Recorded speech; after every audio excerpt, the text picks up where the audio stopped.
What's up, guys? Frugal BC. Hey, the Algorand governance period 2, the governors are locked in. We're going to look at the stats, how it compares to governance period 1, all that on today's Frugal BC.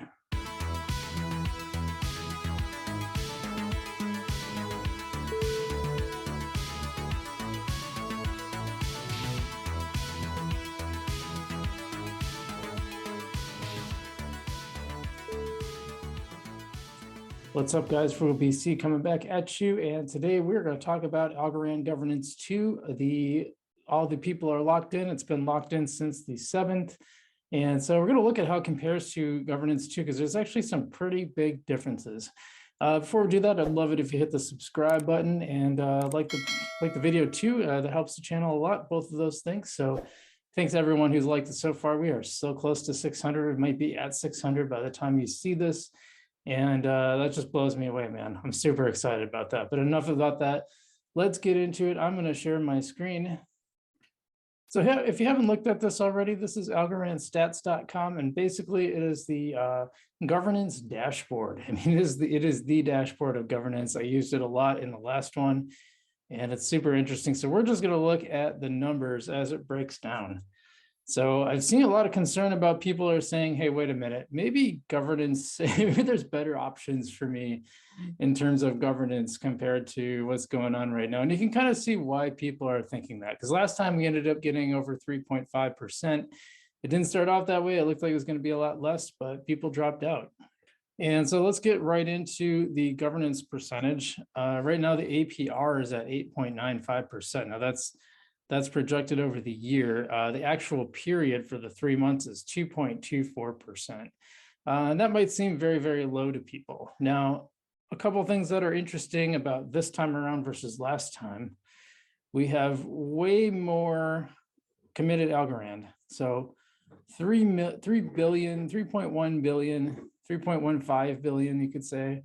3.51 billion algos are committed. That's like almost double what we started off with last time. So that's a lot of algo. And you can see we're losing a lot every day. Already lost 4.2 million since the start of governance, which is, not long. It's not been that long. Now, another interesting stat to look at here, there's a couple of them actually, but if you look at the governors, there's only 66,000 governors, 66.6. The last time we started off with over 70. So that's something. And we haven't lost very many, only 405. Some of them must have pretty substantial algo to have it already lose 4.2 million. And so then the rewards, there's actually a little more in rewards. Last time there was 60 million, and this time there's 70 million and 500,000. So 70.5 million, I guess you could say. So that's pretty impressive. Now, as you can see, as you know, the period started the day before Christmas and ended on the 7th, and there is a vote coming up, and we're going to look at that in just a second. But that will start at the 1st of February and go to the 15th, the day after Valentine's Day, and then there's a little cool off, and then the whole period ends on March 31st. And I don't know, doesn't that seem like a really short time? I don't know why that seems so short. It seems like March 31st, that's going to be here in no time. Yes, you can scroll down. You can just sort of see how it's come in. And so it was really slow. A lot of people took their time. I took my time, probably because they wanted to actually get their rewards. So you didn't get the rewards until the 4th, depending on where you live. For me, it was the 4th.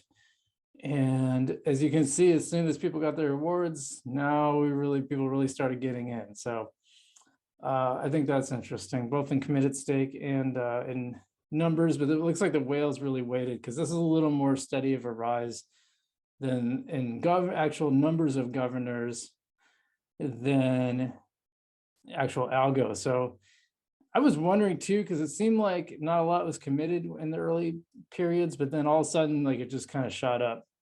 So apparently the whales, people with more algo, really waited.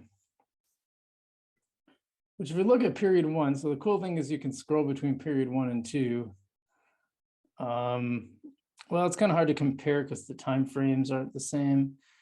So we won't worry about that. But yeah, look, so now we started with 70, actually 71, just about, pretty close, just under 71, and we ended up with 50,000.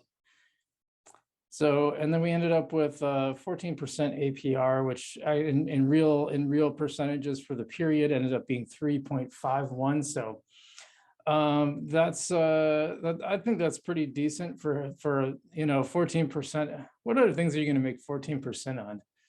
Well, a lot of stuff in crypto, but that's a pretty safe way to make 14%, right? Like, my stocks did better than that this year, but that's not a guarantee. Not every year they did that well. I've had a lot of good years recently, but I've also had years where they finished in the red. So I think crypto people sometimes don't have that perspective where if you come from the stock world, you're like, hey, these gains are crazy.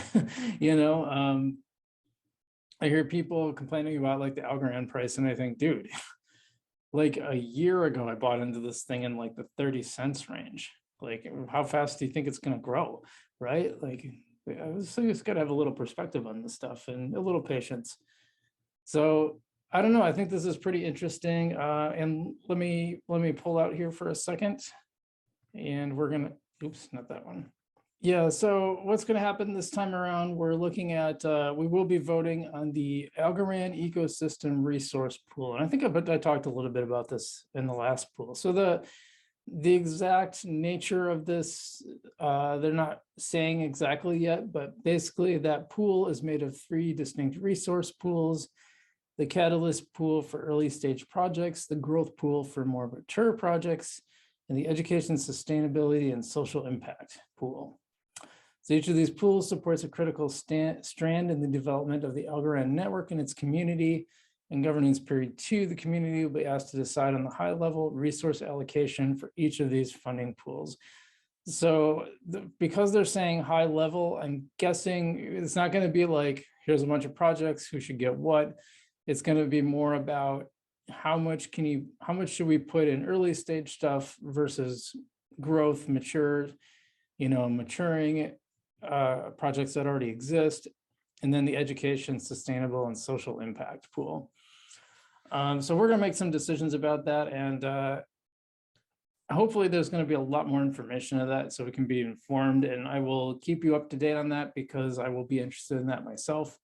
But what I would say is I think all 3 of those are important. So at this stage, I would say maybe I'd put a little more in growing projects, because once they get to the mid-level, hopefully they can be sustainable to the point where they don't need a lot of outside funding. But I will tell you, from the standard business world, especially in smaller communities, one of the hardest things is to get capital to expand your business, to scale. Scaling can be one of the hardest things in business. Like, there's a lot of grants and stuff out for starting a business, but then once you get to the stage where you need capital, that's where things can really get tricky. Now, I think a lot of the Algorand programs or projects, usually they're the type that they find a way to kind of start making money. A lot of times it's just a matter of collecting some transaction fees. And so, they're getting some cut of the transaction fees, so they're able to fund themselves.